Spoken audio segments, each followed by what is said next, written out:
One image we usually associate with Lent is the desert. We think of this as our 40 days where we go out with Christ into the desert to really reflect and step aside. But I think the image of the desert we often have in mind, I know for myself, is a little off. Because when I think of the desert, I think of Bugs Bunny taking a wrong turn at Albuquerque, popping up with miles and miles of endless sand dunes in the middle of nowhere.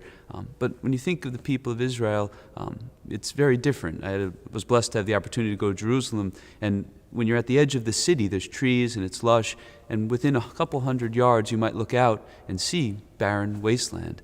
So for the people of that time, to escape into the desert or the wilderness was to go just outside the city to find some peace. It was to escape the rush of city life and just for a brief time reconnect. Especially with Christ, we see he goes and faces those temptations, and he goes to spend time in prayer with God.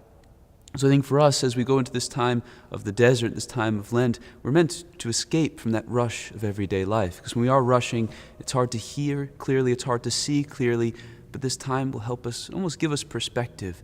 Because we do face temptations, and in that peace and calm, we look into ourselves. Maybe we say, wow, I'm a little more addicted to that. I'm dependent on this more than I thought. Wow, giving this up is a lot harder than I thought. Overcoming this sin, I really need to work on that. In the same way, speaking with God, we can hear him a little more clearly. Maybe if we have a little less music, a little less time on the internet or the TV, a little less time even on social media, all of a sudden we start to hear his voice. We start to get a sense of where he wants us to go. We grow in that appreciation for all he's given us.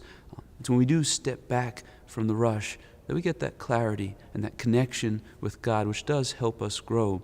Even maybe to continue the desert imagery, we can cut away those mirages. We can see through all those things we chase that aren't doing us any good, and we can focus on Christ.